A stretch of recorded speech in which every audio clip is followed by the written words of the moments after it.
Mark సువార్త 2వ అధ్యాయము 22-23 వచనాలు.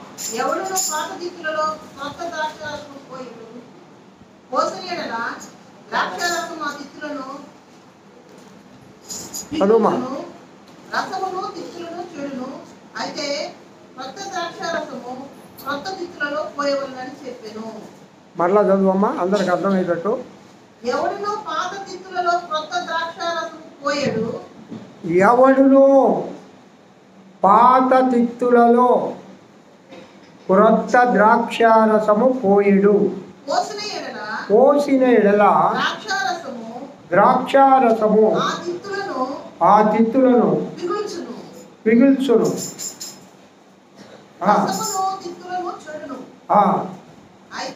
అయితే క్రొత్త ద్రాక్షారసము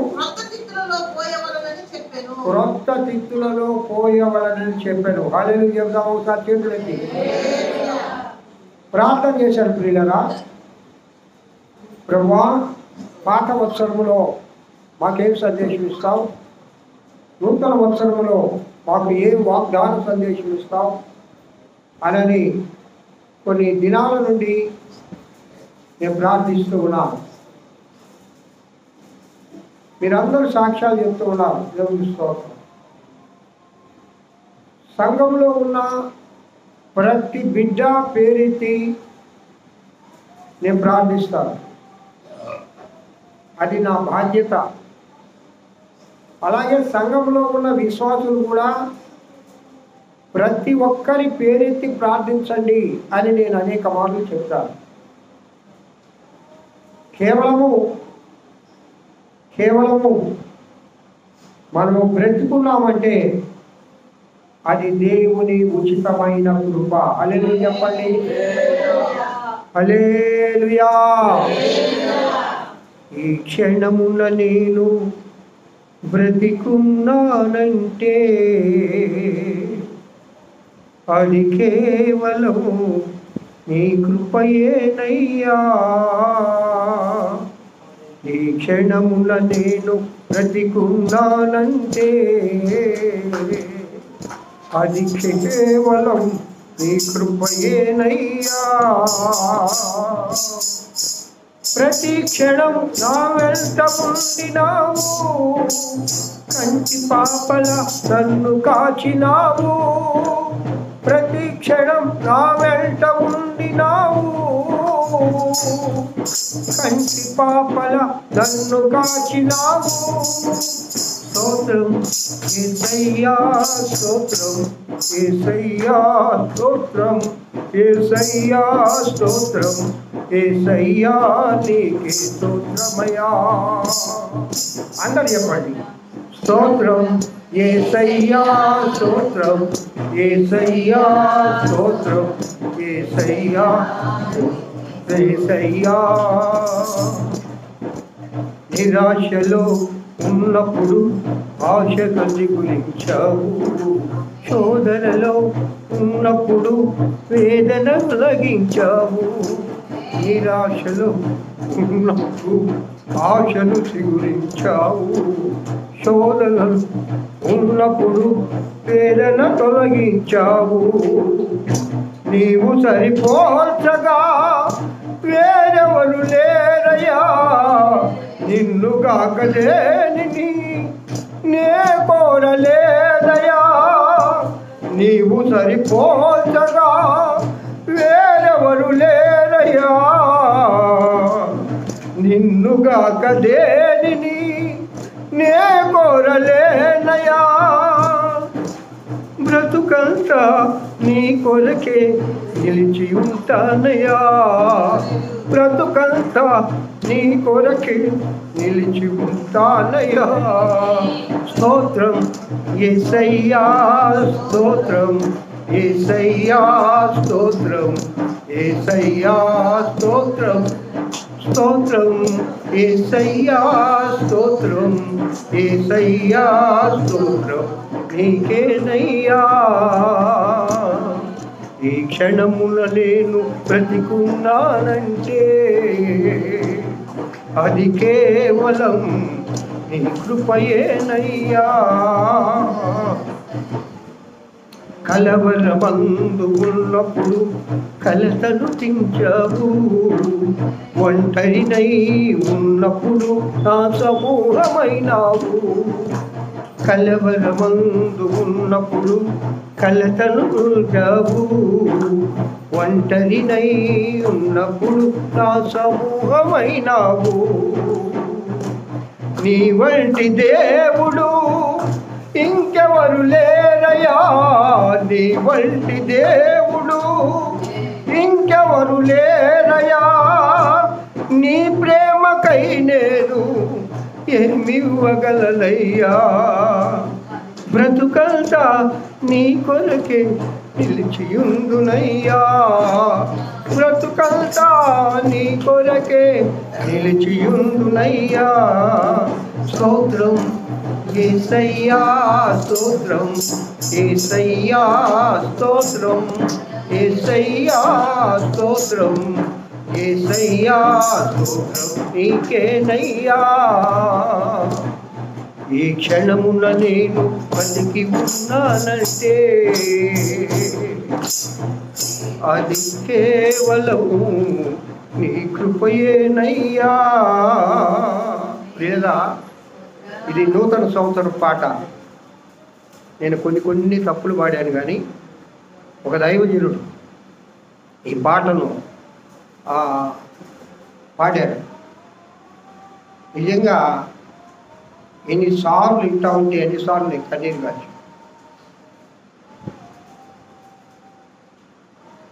ఎందుకంటే మనం ఈ క్షణం వరకు బ్రతుకున్నామంటే కేవలం ఆయన అయ్యా, నేను బతికితే నీకోసమే బ్రతుకుతా. కాబట్టి అందరి కోసము ప్రార్థించే ఒక బాధ్యత కలిగిన సంఘంగా మన సంఘం ఉండాలని, అలాంటి కృపలో ఆ దేవదేవుడు ప్రతి బిడ్డను ఆ ఆత్మతో అభిషేకించాలని దేవునికి వందనములు చెల్లిస్తున్నాను. హల్లెలూయా, హల్లెలూయా. ప్రియా దేవుని బిడ్డలారా, పాత తిత్తులు, ద్రాక్ష రసం పోసే తిత్తి దేంతో తయారు చేస్తారు? ద్రాక్ష రసము పోసే తిత్తులు దేంతో తయారు చేస్తారు? తోలుతో. కానీ పూర్వకాలంలో ఒంటెలను ఎక్కువగా ఇజ్రాయేలీలు లేక అరబ్బులు లేక ఎడారి ప్రాంతంలో నివసించేవాళ్ళు పోషించేవాళ్ళు.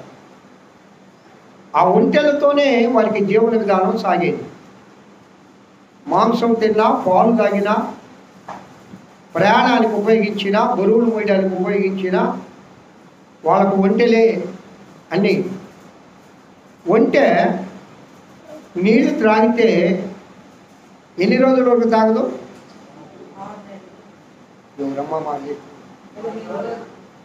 7 రోజులు. అది కరెక్ట్ గుర్తుపెట్టుకోండి. బైబిల్ గ్రంథంలో దానియేలు పరిశుద్ధ గ్రంథం నా దగ్గర ఉంది, మీకు ఇస్తాను. ఒంటె గురించి రాజు పోతే థియాలాజికల్ కామెంటరీ ఉంది నా దగ్గర.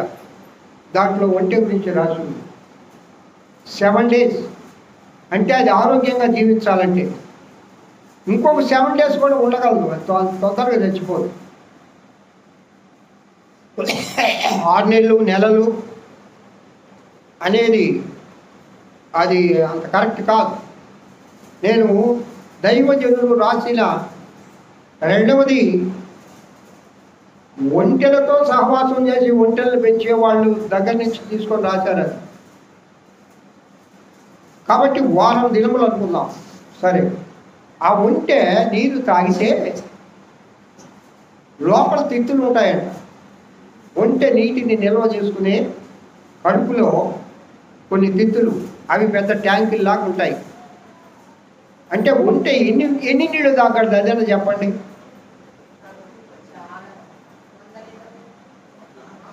ఈజీగా 100 లీటర్లు తాగేస్తాం. అవునమ్మా, 100 లీటర్లు తాగద్ది. అది ఒక చూసిందిగా. అదే మరి ఆ జ్ఞానం ఉండాలా.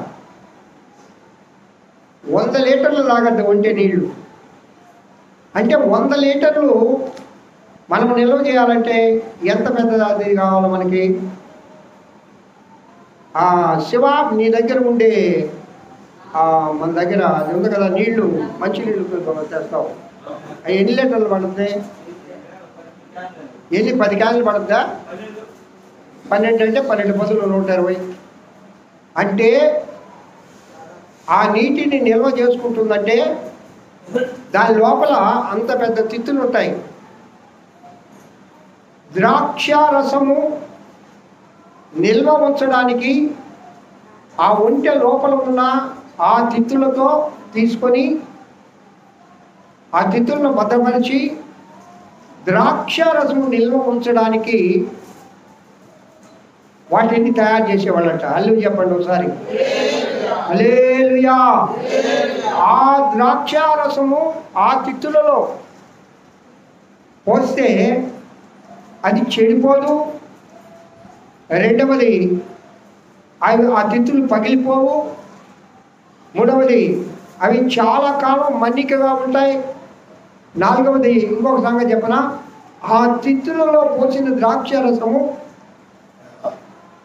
చాలా త్రాగడానికి చాలా అనువుగాను చాలా రుచిగాను ఉంటాయట. పూర్వకాలంలో విందులో ద్రాక్ష రసం ఇచ్చేవాళ్ళు. అవునా కదా? అయ్యా సండే ఇచ్చేవాళ్ళ, రేపు నీ పెళ్ళికి మాకు ద్రాక్ష రసం ఇవ్వాలా? ద్రాక్ష రసం కనాలి విందులో ద్రాక్ష రసం అయిపోయింది. బాగా అయినండి ప్రియులారా, ఈ దినం మాత్రం మనసంతా ప్రభు మీద పెడదాం. అల్లు చెప్పండి. ఈ ద్రాక్షారసం, ఆ దినాలలో ద్రాక్షారసం అనేది తప్పనిసరిగా వాళ్ళు తినే ఆహారంలో ఒక భాగం అయిపోయింది. ప్రియా దేవుని బిడ్డలారా, ఈ తిత్తులు గురించి యేసుక్రీస్తు ప్రభు ఇక్కడ పాత తిత్తులు, క్రొత్త తిత్తులు, పాత తిత్తులలో క్రొత్త ద్రాక్షారసము పోయకూడదు. పోస్తే ఏమైపోతాయంట? ఏమైపోతాయమ్మా? పిగిలిపోతాయి. అంటే కొత్త ద్రాక్షారసం యొక్క భారము, బరువు ఎక్కువగా ఉంటుంది. క్రొత్త ద్రాక్షారసంలో సాంద్రత అంటాం దాన్ని, సాంద్రత. ఆ సాంద్రత ఎక్కువగా ఉంటుంది. దాన్ని భరించే శక్తి పాత తిత్తులకు ఉండదు. అవి చాలా కాలము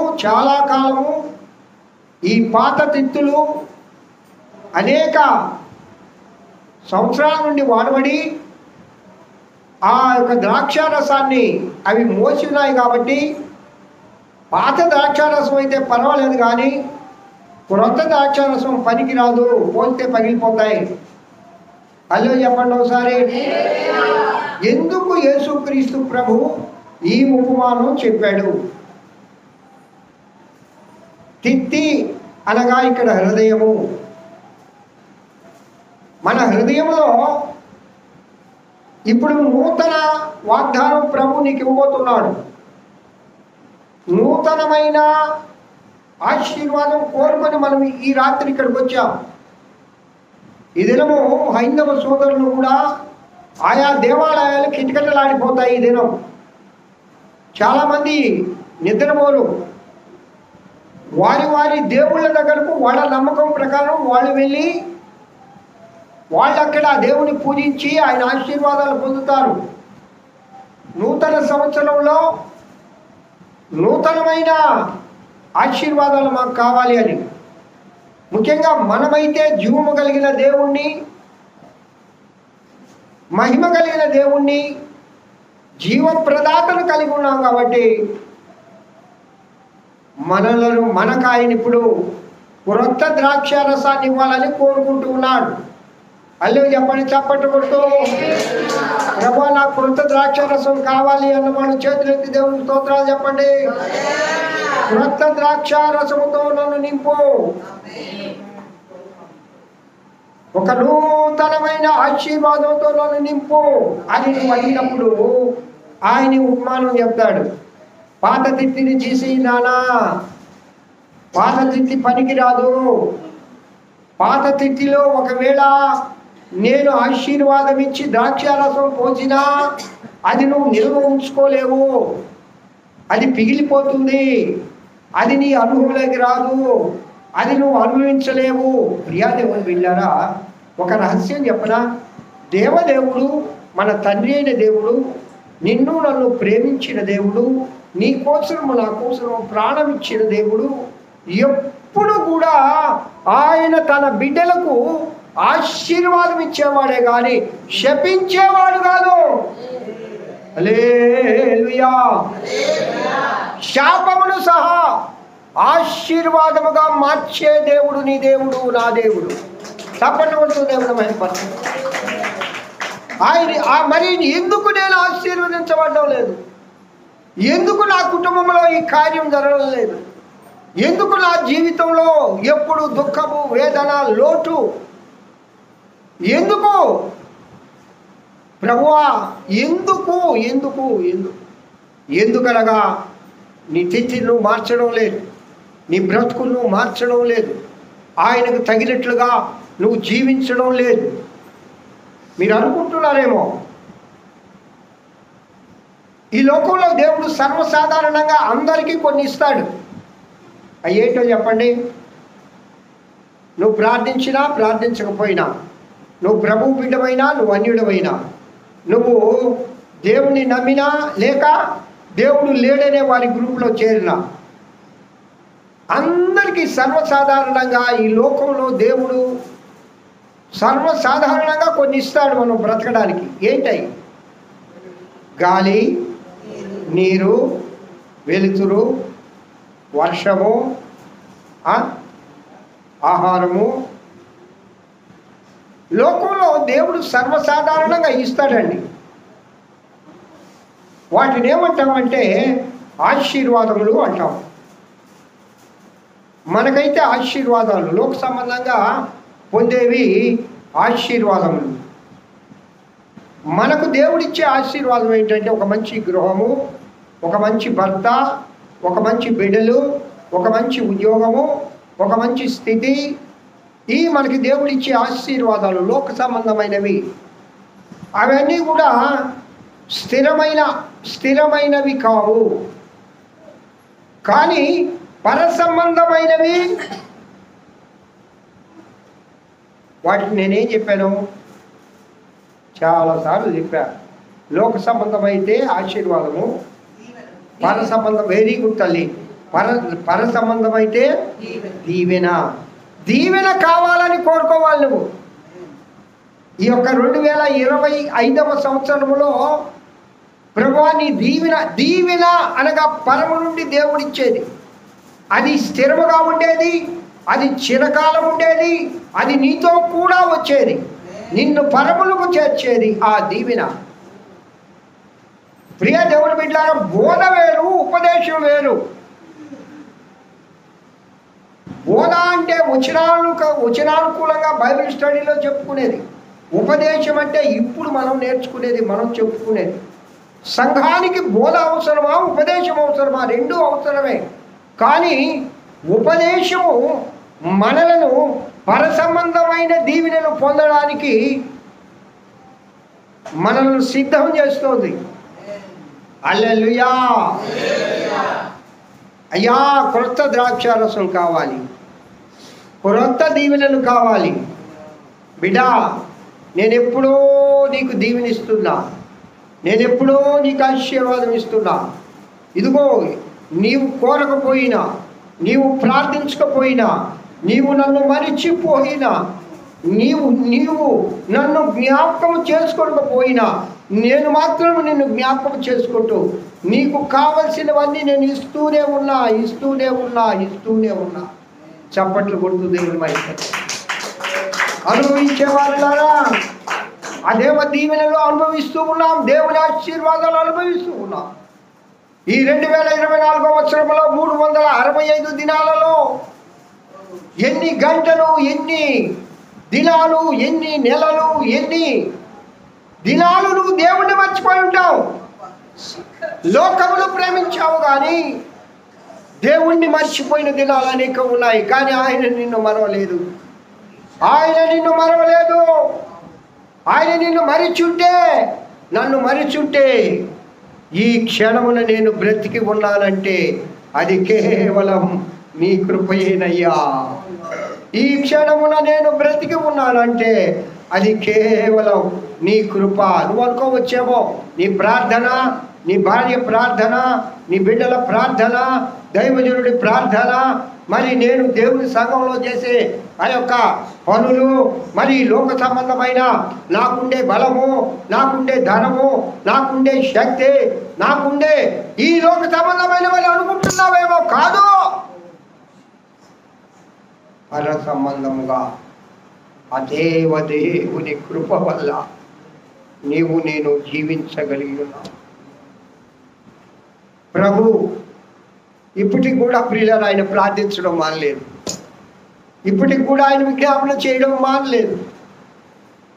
ఆ తండ్రి దగ్గర చేరి తను కార్చిన పరిశుద్ధ రక్తాన్ని పట్టుకొని, అయ్యా నా బిడ్డ కోసము, ఇదిగో ఫలానా బిడ్డ కోసము, ఇదిగో ఫలానా వ్యక్తి కోసము, ఇదిగో ఫలానా బిడ్డ అన్ని అందరి కోసం ప్రార్థించడానికి గుర్తుపెట్టుకోండి. ఆయనను నమ్మిన వారిని వారి పాపముల నుండి ఆయన విడుదల చేయుటకు ఈ లోకానికి వచ్చెను అని మత్తయి సువార్తలో గబ్రియల్ దూత చెప్తాడు. ఆయనను నమ్మిన బిడ్డలు, నీ ఒక్కసారి ఆయన్ని నమ్మితే, ఒక్కసారి ఆయనలో బాప్తిసం తీసుకుంటే, ఒక్కసారి నీ పేరు మార్చుకుంటే, ఒక్కసారి నీ తీరు మార్చుకుంటే, ఒక్కసారి ఆయన నువ్వు ప్రార్థన చేస్తే, నువ్వు ఇక ప్రార్థన చేయకపోయినా, నువ్వు లోక సంబంధంగా బ్రతుకుతున్నా, నువ్వు దేవునికి దూరంగా ఉన్నా, నీ గురించి ఆయన విజ్ఞాపన చేస్తూ ఉంటాడు. హల్లెలూయా, హల్లెలూయా. అయ్యా అయ్యా అయ్యా ఆయుష్ పెంచు నాన్న, ఈ సంవత్సరం కూడా ఉంచు. తోటమాలిగా ఈ చెట్టును ఈ సంవత్సరం కూడా ఉన్నది నాన్న, నరికివే, ఫలము లేదు అని యజమాని చెప్పినప్పుడు, అయ్యా నేను బాగా ఎరువేస్తాను, బాగా నీరు పెడతాను. ఈ సంవత్సరం ఆయన తోటమాలిగా తండ్రి ఎదుట విజ్ఞాపన చేస్తూ ఉన్నాడు. నీ కోసము నా కోసము తండ్రి ఎదుట విజ్ఞాపన చేస్తూ ఉన్నాడు. ప్రియులారా, మనము మర్చిపోవచ్చు కానీ నిన్ను నన్ను మరువని దేవుడు నా ప్రియుడైన యేసయ్య. నువ్వు ప్రేమించలేకపోవచ్చు కానీ ప్రాణమిచ్చినంతగా నిన్ను ప్రేమించిన దేవుడు నా ప్రియుడైన యేసయ్య, మన ప్రియుడైన యేసయ్య. అంత గొప్ప దేవుడు. ఈ యొక్క 24వ సంవత్సరము ఆఖరి గడియలలో, ఆఖరి గంటలో మనమున్నాం ప్రియులారా. ఆఖరి గంటలో మనమున్నాం. ఒక్కసారి మనల్ని మనం పరిశీలన చేసుకుందాం. మనం అనుకుతాం, క్రొత్త ద్రాక్షారసం కావాలి దేవా, నూతనమైన అనుభవాలు కావాలి, నూతనమైన ఆశీర్వాదాలు కావాలి, నూతనమైన కృపలు కావాలి. అడగడంలో తప్పు లేదు. మన తండ్రిని కాక మరి ఎవరిని అడుగుతావు? మన ప్రభువుని కాక ఎవరిని అడుగుతావు? మన దేవుణ్ణి కాక ఎవరిని అడుగుతావు? నాకై ప్రాణం ఇచ్చిన నా దేవుని కాక నేను ఎవరిని అడుగుతాను? అడగడంలో తప్పు లేదు, వేద్యమాడడంలో తప్పు లేదు, దేవుడితో వాదన చేయడంలో తప్పు లేదు. కానీ దేవుడు ఇస్తున్నాడు, అది నువ్వు నిలబెట్టలేకపోతున్నావు. కారణము పాత చిత్తులు కలిగి ఉన్నావు, పాత అనుభవాల్లో నడుస్తూ ఉన్నావు, పాత జీవితాన్ని సంపూర్ణంగా నువ్వు వదలడం లేదు. ఎఫెసీయులకు రాసిన పత్రిక 5వ అధ్యాయం ఒకసారి తీయండి. ఎఫెసీయులకు రాసిన పత్రిక 5వ అధ్యాయం. అక్కడ శరీర కార్యముల గురించి అక్కడ చాలా స్పష్టంగా చెప్తారు. చదవండి నాన్న.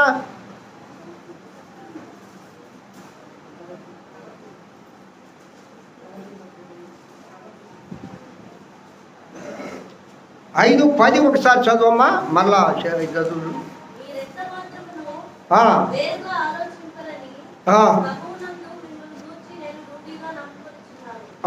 మిమ్మును కలవరపెట్టుచున్నవాడు ఎవడైనను ఆ. వాడు తగిన శిక్షను భరించును. అయితే ఆత్మఫలములు ఏమనగా ప్రేమ, సంతోషము, సమాధానము, దీర్ఘశాంతము, దయాళత్వము. అమ్మ వాటి కింద శరీర కార్యాలు ఉంటాయి, చదువు. మనం ఆత్మను శరీర కార్యము స్పష్టమై ఉన్నవి. స్పష్టంగా ఉన్నాయి. అవేమనగా జారత్వము, జారత్వము, అపవిత్రత, అపవిత్రత, కాముకత్వము, కాముకత్వము, విగ్రహారాధన, అభిచారము, అభిచారము, ద్వేషములు, ద్వేషములు, కలహము, కలహము, మత్సరములు, మత్సరము, క్రోధములు, క్రోధములు, కక్షలు, కక్షలు, భేదములు, భేదములు, విమతములు, విమతములు, అసూయలు, అసూయలు, మత్తతలు, మత్తతలు, అల్లరితో కూడిన ఆటపాటలు మొదలైనవి. అమ్మా ఇవన్నీ కంటతో చూడాలి మనకి. ఆత్మీయ ఫలాలు, శరీర కార్యాలు, ఆత్మీయ వరాలు. నేను ఎందుకు చెప్తున్నానంటే వీటిలో కొన్ని మనం చేయము. ఆ 1, 2, 3 మాత్రమే. మిగతా అన్నీ అందరిలో ఉంటాయి. అసూయలు, ద్వేషములు, మత్తతలు, కలహములు, క్రోధములు, కక్ష, ఇవన్నీ ఉండయా లేవా? నాలో లేవు అన్నోళ్ళు చేయించి దేవుని స్తోత్రం చెప్పండి. ధైర్యంగా ప్రభు సన్నిధిలో చెప్పండి. నేను కూడా చెప్పలేదు. ఆ మాట చెప్పాకలేదు. ఆ మాట చెప్పొద్దు ప్రసాద్. మనల్ని మనం మోసం చేసుకోవద్దు. నాలో కూడా సంపూర్ణంగా ఈ శరీర కార్యాలు, ఈ రక్త మాంసములు ఉన్నంత కాలము ఇవి ఉంటాయి. స్తోత్రం చెప్పండి ఒకసారి. ఎందుకంటే ఈ రక్తము, ఈ మాంసము, ఈ పాపపు శరీరం. దావీదయ్య అంటాడు 51వ సంకీర్తన 5వ వచనంలో, చదువుతున్న తల్లి, నా తల్లి నేను పాపంలో పుట్టాను వాడను, నా తల్లి నన్ను. అంటే పాపం అంటే ఏ పాపం? ఆదిలో ఆదాము ఆజ్ఞాతిక్రమమే పాపం. మొన్న నేను చెప్పాను కదా, నిన్న రాత్రి జరిగిన ఆరాధనలో ఇదే వాక్యం చెప్పుకొచ్చాం. కాబట్టి ప్రియులారా, అది మనకు సంక్రమించింది. కాబట్టి మనలో ఎవరిలో కూడా ఈ శరీర కార్యాలు లేవు అంటే మనల్ని మనం మోసం చేసుకున్నట్లే. చచ్చేంత వరకు ఉంటాయి. మరి అందుకే కదా అపోస్తలుడైన పౌలు గారు అంటాడు, అనుదినము ఏం చేయాలంట? అనుదినము సుత్తి ఒకటి తీసుకొని నల కొట్టుకుంటా ఉండాలా. నీ వాక్యము సుత్తి వంటిది కాదా అంటాడు. అల్లో చెప్పండి ఒకసారి. ఎందుకు అనుదినము దేవుని వాక్యం చదవమంటావు రాజేష? ఎందుకు? బైబిల్ ఇస్తే బైబిల్ తీసుకపోయి ఆ కారులో పెట్టేసి మర్చిపోయావు. సిద్ధల్లి బైబిల్ ఇచ్చింది నీకు ప్రెజెంటేషన్. ఇంకొక వస్తువు సెల్ అయితే మర్చిపోతా. మనం మర్చిపోయిన వస్తువు ఏది శాంతమ్మా? పొద్దున లేస్తే జ్ఞాపకం వచ్చేది. భర్తలైనా మర్చిపోతాం, బిడ్డలైనా మర్చిపోతాం, నువ్వైనా మర్చిపోతావు, కానీ సెల్లు కావాలి. మన దైనందిన జీవితంలో అది ఒక భాగం అయిపోయింది ఉద్యోగస్తులకు. మరి ఇప్పుడు టీచర్స్ కానీ ఉద్యోగస్తులు కానీ సెల్లో ప్రతిదీ అప్లోడ్ చేయాలి. నేను అందుకే మా మేడంలు అడుగుతూ ఉంటామా, సెల్ ఎత్తుకోబోతుండవా అని. ఎందుకంటే జ్ఞాపకశక్తి చాలా తక్కువలే, పాపం మర్చిపోతూ ఉంటుంది. అమ్మ సెల్ తీసుకో, ఇంకో 2 నెలలు జ్ఞాపకం చేయాలి. దేవునికి స్తోత్రం కలుగును గాక. హల్లెలూయా. ఏమండి, శుద్ధి అనగా దేవుని వాక్యము శుద్ధి వంటిది కాదా అంటాడు. అనుదినము బైబిల్ నువ్వు చదువుతూ ఉంటే ఆ వాక్యము నిన్ను నలగొడుతుంది. నీ శరీర కార్యాలని, నీకుండే కోపం, నీకుండే ద్వేషం, నీకుండే అసూయ, నీకుండే మత్సరం. ఇందాక పాట పాడుతూ, అయ్యా నువ్వు మంచి కాపరివి, నా శత్రువుల ఎదుట నీవు నాకు భోజనం సిద్ధపరిచావు. ఆ పాట నువ్వు పాడేటప్పుడు నీ శత్రువులు నువ్వు పిలిచి ఎప్పుడన్నా భోజనం పెట్టావా? చప్పట్లు కొడుతూ దేవుడు మహిమపడతాడు. మాటలు చెప్పడం కాదు, మాటలు చెప్పడం కాదు. నేను కూడా ఇప్పుడు ప్రశ్నించుకుంటున్నా,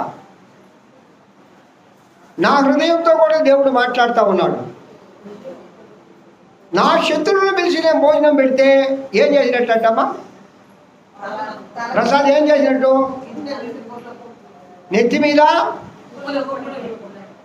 అంటే నిప్పులు పోయడానికి పిలిచేది వాళ్ళని నువ్వు. నిప్పులు నీ బతుకులు నిప్పులు పడా అని తిడతా ఉంటారు కదా, అది మంచి మాటలే. నిప్పులు పోయడానికి కానీ ఏంటి దాని అర్థం చెప్పండి నాకు.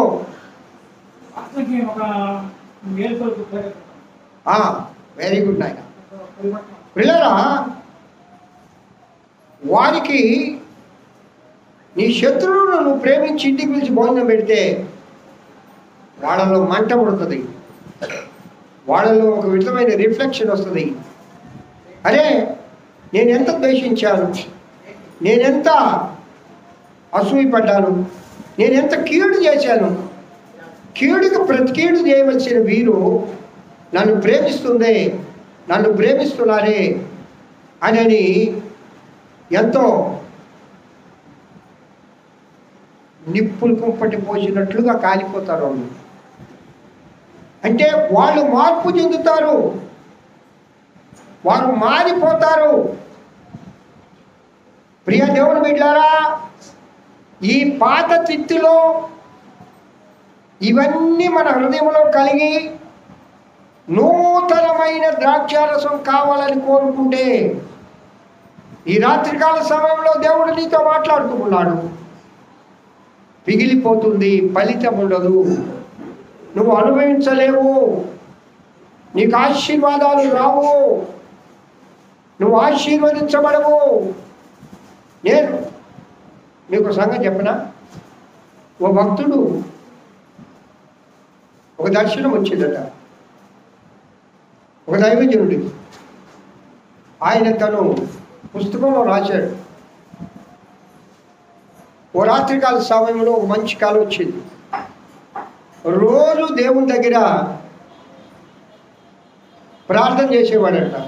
అయ్యా నేను నీ సేవ చేస్తున్నాను కదా, నేను నీ సేవకురాలిని కదా, నేను నీ సేవకుని కదా, ఇదిగో నా కుటుంబాన్ని కూడా వదిలేసి వచ్చాను కదా, అదిగో నా దేశాన్ని వదిలి వచ్చాను కదా, నా రాష్ట్రాన్ని వదిలి వచ్చాను కదా, మరి నాకు కావలసిన కనీస అవసరాలు, నాకు ఇక్కడ వ్యాన్ అవసరం, నాకు ఇక్కడ ధనం అవసరం, నేను ఇక్కడ ప్రయాణం చేయాలా, నేను ఇక్కడ దేవుని ఏందమ్మా డిస్టర్బెన్సు?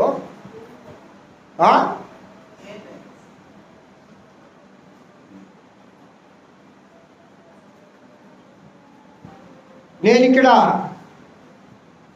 అన్నీ చేయాలి కదా, నాకు నువ్వు ఏమి ఇవ్వడం లేదని ప్రతిరోజు ప్రార్థన చేస్తున్నాడట. ఒక దినం రాత్రి దేవుడు దర్శనమిచ్చాడు. ఆ దర్శనంలో అమెరికాలో చాలా కాస్ట్లీ వ్యాన్, చాలా కాస్ట్లీ వ్యాన్, అది మన ధనం చూస్తే ఒక దాదాపు ఒక 50 లక్షల రూపాయల విలువ కలిగిన ఒక కారు. బ్యాంక్ అకౌంట్ ఓపెన్ చేసి చూస్తే ఆ బ్యాంక్ అకౌంట్లో కొన్ని వందల కోట్ల డాలర్లు. అని ఆయనకు ఉండడానికి ఇల్లు లేదు ఇక్కడ, ఒక మంచి భవనం, ఇవన్నీ కనబడతా ఉన్నాయంట. ప్రభు దర్శనంలో చూపిస్తా ఉన్నాడు. దర్శనంలో ఇవన్నీ చూస్తూ దేవుడు నాకు ఇస్తాడేమోలే.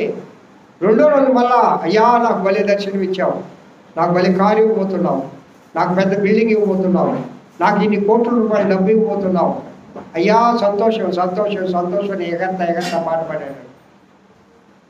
పాస్టర్ గారు కదా, అది ఆంగ్లో ఇండియన్స్ అంటే వాళ్ళు బహు ఉత్సాహంగా ఉంటారండి ఏ విషయంలో అయినా.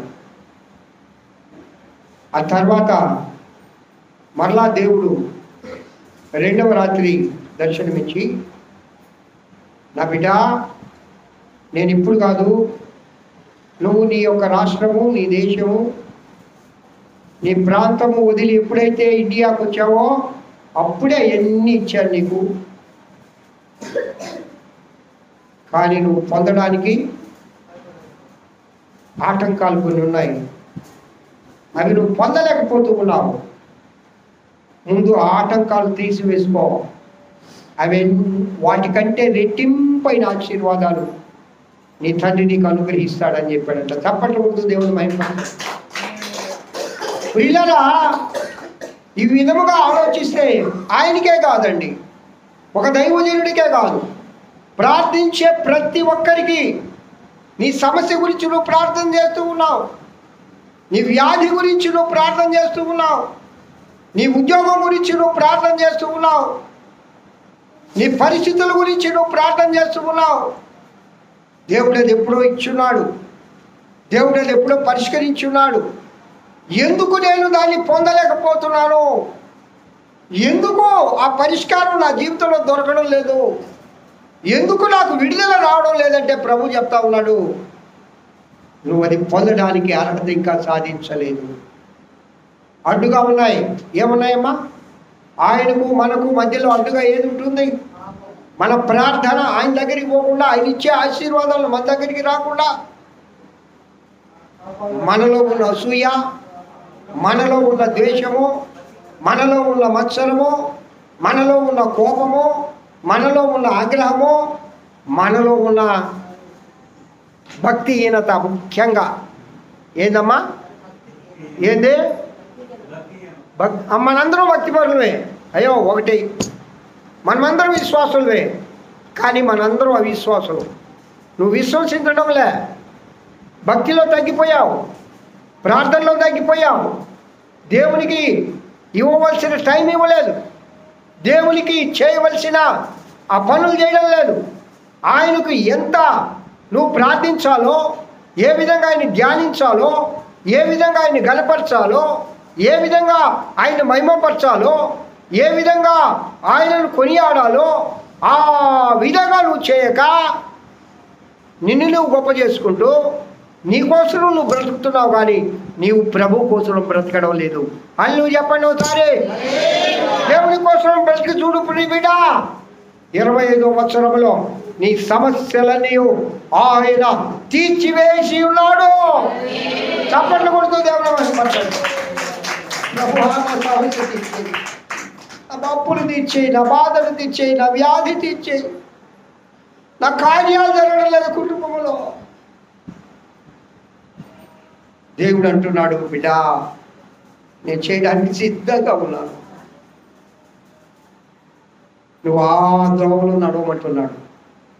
ఒక ఇద్దరు ప్రయాణం అయిపోతూ ఉన్నారట. ప్రయాణం అయిపోతూ ఉంటే అడవి ప్రాంతంలో ప్రయాణం అయిపోతూ ఉన్నారు. వీళ్ళిద్దరూ మంచి స్నేహితులు. అమ్మ బాగానండి, ఇలా కళ్ళు మూసుకోగాకండి, మీకు మంచి పెట్టకథలు చెప్తా నేను. హలో, నేను ప్రయాణం అయిపోతూ ఉన్నారట. వాళ్ళు స్నేహితులు. వాళ్ళు ఎందుకు ప్రయాణం అయిపోతున్నారంటే, ఒక దోవలో వాళ్ళు పోయే మార్గంలో కొన్ని గుప్త నిధులు ఉన్నాయి. అది రాజులు పరిపాలించిన ఒక దేశం. ఆ రాజులు పరిపాలించిన ఆ దేశము రాజకోట ఉన్నది అక్కడ. ఆ రాజకోటను దాటిపోవాలా. ఆ రాజకోటలో ఆ రాజు కొన్ని ముత్యాలు, కొన్ని ధనము, కొంత బంగారము అక్కడ దాచిపెట్టున్నాడు. వీళ్ళిద్దరికీ తెలుసు, కానీ ఒకరితో ఒకరు చెప్పుకోవాలా. రే ఎక్కడికి రా, అదిగో నేను ఆ రాజభవనం దాటిపోవాలా. సరే నేను కూడా వస్తున్నాను. ఈడు వచ్చాడట. కొంచెం దూరం పోయిన తర్వాత ఒకడు అన్నాడట, అరే బాబు నువ్వు వెళ్ళు, నాకు కొంచెం అలసటగా ఉంది, నేను ఈ రాత్రికి ఇక్కడ అంటే అప్పుడు అంతా ప్రయాణము కాలినడకే కదా, నేను ఇక్కడ షేర్ తీర్చుకొని ఇక్కడ రెస్ట్ తీసుకొని నేను వస్తాను, నువ్వు వెళ్ళమన్నాడు. పోతే ఈడికి కూడా బాగా ఇయ్యాలని. ఇద్దరు కలిసిపోతే మరి ఇద్దరు కలిసిపోయి హాయిగా తీసుకొని శరీరం తీసుకోవచ్చు కదా. స్వార్థం ఎక్కువ మానవుడికి. హల్లెలూయా. ఒకటేసారి కోటీశ్వరుడు అయిపోవాలని నాకు కూడా మొన్న ఒక కళ వచ్చింది. ప్రసాదం నాకు మనం కళ వచ్చింది, నాకు 10 కోట్ల రూపాయలు లాటరీ వచ్చిందంట. నిజంగా వచ్చింది కళ. నేను ఇక్కడ చేరి అబద్ధం చెప్పడం. 10 కోట్ల రూపాయల లాటరీ వచ్చిందంట మనకు. అది కేరళ లాటరీ అంట. అది ఎందుకు వచ్చిందంటే ఆ రోజు యూట్యూబ్లో చూశాను నేను, అందుకు వచ్చింది. ఆ 10 కోట్లలో ఏం చేయాలా నాకు అర్థం కావలేదంట. ఆ ఇమ్ము డబ్బులు ఏం చేసాడు, అట్లా నాశనం అయిపోతావురా నాయన అనుకొని నవ్వుకొని ఆ ఉదయం లేచి దాన్ని మానేసి అనుకోండి. ఏమండి, దేవుడు ఇవ్వదలుచుకుంటే ఇస్తాడు. మనకి ఇప్పుడు ఇచ్చింది చాలదా? పూర్వం నువ్వు ఎట్లా ఉన్నావు? పూర్వం నీ స్థితి ఏంటి? మీ స్థితి ఎలా ఉండిందో నాకు తెలియదు, కానీ నా స్థితి అయితే ఛార్జీకి డబ్బులు లేక కావాల నుంచి నడిచి 8వ క్లాస్ చదువుకునేటప్పుడు చెప్పులు కూడా లేవు నాకు. 10వ క్లాస్ దాకా ప్యాంటు కూడా లేదు. ఆ పెట్టి నెత్తిని పట్టుకొని ఆ ఎండలో నడిచి ఉంచారు. అది నా స్థితి, అది నా స్థితి. నా ప్రభు ఈ దినం ఈ విధంగా ఆశీర్వదించాడంటే చాలదా? మన పితరులు ఏ విధంగా బ్రతికారు? ఆ దేవుడు నిన్ను ఆశీర్వదించలేదా? ఆ ప్రభు నీ కుటుంబాన్ని ఆశీర్వదించలేదా?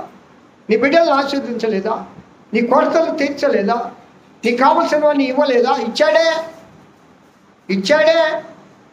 కానీ నువ్వు ఆయనకేమి ఇచ్చావు? నువ్వు ఆయనకేమి ఇస్తావు? ఈ నూతన సంవత్సరం రాబోతుంది ప్రియులారా.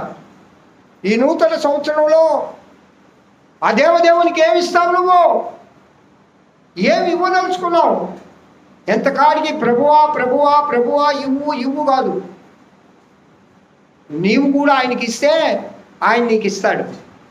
ఆయన నిన్ను మణులు మాణిక్యాలు, నీ ధనాలు, నీ దశంభాగాలు, నీ డబ్బులు అవి అడగలే. 25వ సంవత్సరంలో నీ సమయముని ఎక్కువగా దేవునికి ఇవ్వు. తప్పట్లు కొడుతూ దేవుడు మైపడతాడు. నీ సమయమును దేవునికి ఇవ్వు. నువ్వు ఈ సెల్ చూసే సమయం, టీవీలు చూసే సమయం, ఆ టీవీలో నేను వాక్యం వింటా, సెల్లో నేను వాక్యం వింటా, అదేంది అన్న? సెల్లో వాక్యం వినేది వేరు, టీవీలో వాక్యం వినేది వేరు. దేవుని గ్రంథం పెట్టుకొని చదువు. మోకాళ్ళు ఊని ప్రార్థన చేయి. మోకాళ్ళు కాకపోతే పొడుకొని ప్రార్థన చేయి. ప్రార్థనా జీవితం ఎక్కువగా గడుపు. ఆ స్తుతులకు పుస్తకాలు పెట్టుకొని స్తోత్రం స్తోత్రం చదివిస్తాం. అవసరం అదే. మీ మనసు నిజంగా దేవుని మీద లగ్నం అవుతా? దాన్ని చదువుతావా? నిజంగా స్తోత్రం చెప్తావా? నేను వాళ్ళని విమర్శించడం కాదు, కానీ దానికంటే ఎక్కువ అనుభవం రండి మీరు. అది ఎవరికంటే నూతనంగా ప్రార్థన చేసుకొని అప్పుడప్పుడు ప్రార్థించే బిడ్డలకు. ఎన్ని సంవత్సరాల నుండి నువ్వు క్రైస్తవుడుగా మారావు. నువ్వు ప్రార్థిస్తూ ఉంటే దేవుడు నీ ద్వారా ఎన్ని అద్భుతమైన మాటలు నీ ద్వారా ప్రభు పలికిస్తాడు. పుస్తకాల మీద ఆధారపడతావా? వచనాల మీద ఆధారపడతావా? ప్రభు మీద ఆధారపడు, పరిశుద్ధాత్మ మీద ఆధారపడు. పరిశుద్ధాత్మ పూర్ణులవై భాషలతో దేవుని ప్రార్థించు. హల్లెలూయా. చప్పట్లు కొడుతూ దేవుని భయపడతాడు. మీ దేవుని బిడ్డలారా, సమయాన్ని దేవుడికి ఇవ్వండి. చాలు. యేసయ్య నీకు అన్ని ఇచ్చాడు. ఇంకా నువ్వు ఏం కావాలనుకుంటున్నావో అవి కూడా ఇచ్చున్నాడు. అవి నీకు అనుగ్రహించును గాక. ఇచ్చేస్తున్నాడండి. ఆయన రెడీ చేస్తున్నాడు. ఈ స్టార్టర్ వస్తూ ఉన్నాయి. అవి పొందుకోవడానికి తగినంతగా మనం లేవు, తగిన విధంగా మనం లేవు. ఎప్పుడైతే ప్రార్థనలోనూ దేవుని గ్రంథం చదవడంలోనూ దైవ ధ్యానంలోనూ ఎక్కువ సమయం ఇస్తావో అప్పుడు నిన్ను నువ్వు శుద్ధి చేసుకుంటావు. నీలో ఉన్న అసూయ, ద్వేషము, మత్సరము, ఈ యొక్క శరీర కార్యాలన్నీ కూడా పారిపోతాయి. అవన్నీ నలగొట్టబడతాయి. దేని ద్వారమ్మా? కళ్యాణమ్మా, దేని ద్వారా? శుద్ధి ద్వారా. వాక్యము వాక్యము వాక్యము. వాక్యం చదవండి, వాక్యం వినండి, వాక్యాన్ని ధ్యానం చేయండి. ధ్యానం అంటే ఏంటి అమ్మా? ఎవరమ్మా ముసుకేసుకున్నావా? అమ్మ నా సాయి చూడమ్మా, నా సాయి చూడండి. హల్లెలూయా చెప్పండి ఒకసారి. ముసుగులు వేసుకోవద్దు, కింద చూడవద్దు, నా వైపు చూసి నా ముఖం చూడండి, వాక్యం వినండి. నా ముఖం బాగానే ఉంటుందిలే, చూడండి, ఏం పర్వాలేదు. కొత్త సంవత్సరం పోయేటప్పుడు నా ముఖం చూసిపోండి, మీకు ఆశీర్వాదం. హల్లెలూయా. ఆ జోక్ అనాలి, పోయి నీ కరువుడు మొక్క నీదే అని మేము చూసేది. దేవునికి మహిమ కలుగును గాక. ప్రియులారా, దేవుని వాక్యం వినండి. దేవుడు మనకన్నీ అనుగ్రహించున్నాడు. ధ్యానం అంటే ఏంటి చెప్పండి?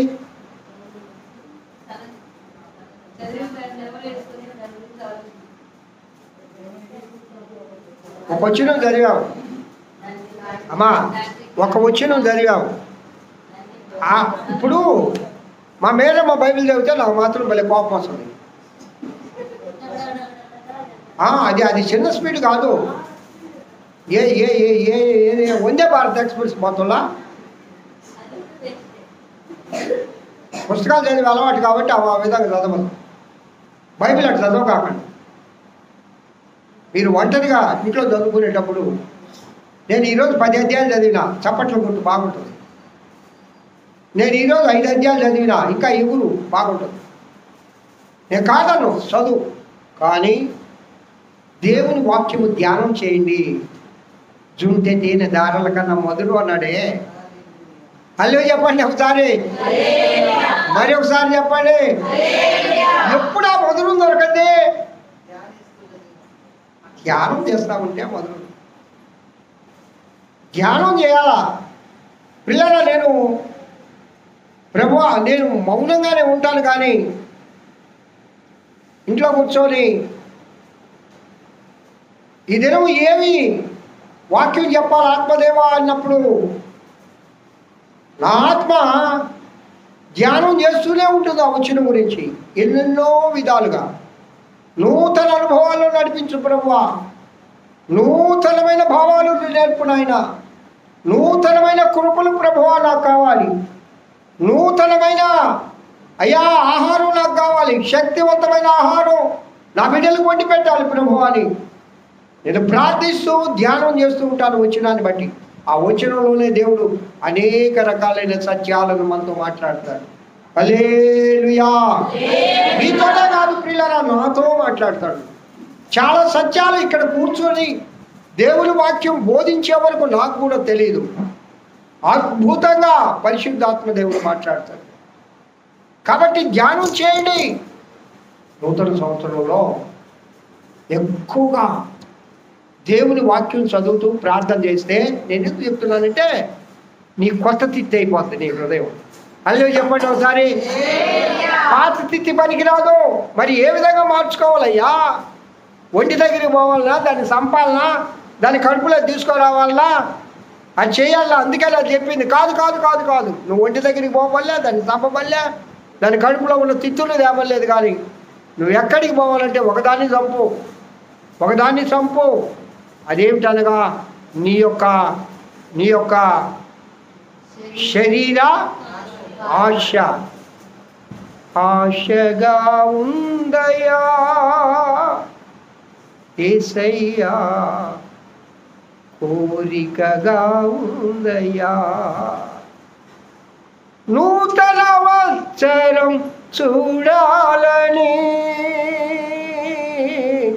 నిన్ను దర్శించాలని. ఓ భక్తుడు పాడతాడు ఆ పాట. నేను చాలా కొత్త పాటలు నేర్చుకోండి, మిమ్మల్ని చంపుతాను లేండి, ఈ పాడుతూనే ఉంటా. కాబట్టి పిల్లల ఆశగా ఉంది, కోరికగా ఉంది. ఏం ఆశగా ఉంది, ఏం కోరికగా ఉంది నీకు? ఈ తిత్తి మార్చుకోవాలని, క్రొత్త తిత్తిగా తయారు చేయాలని. నేను ఒకదాన్ని చంపాలయ్యా. దేన్ని చంపాలా? శరీరాశలు, శరీర కోరికలు. మూడే మూడు చెప్పాడు అపోజిట్ పౌలు గారు చెప్తారు అన్నమాట. ఏమండి అయ్యా, నేను చాలాసార్లు చెప్తా. నేత్రాశ, శరీరాశ, జీవడము. అందరు చెప్పండి ఆ మాటలు. మరలా చెప్పండి.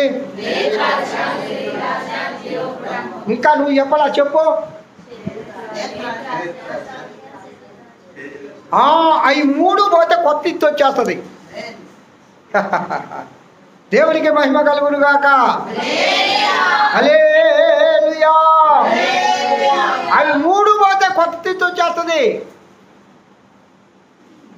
ఆ మూటిని మనము మార్చుకొని నూతన హృదయముతో నూతన వత్సరమును ఎదుర్కొందము గాక. అలాంటి కృప నా ప్రియుడైన యేసయ్య మనందరికీ దయచేయను గాక. ఆమేన్. పిల్లరా అందరూ పైకి లేచి నిలబడదాం. నిలబడే వాళ్ళు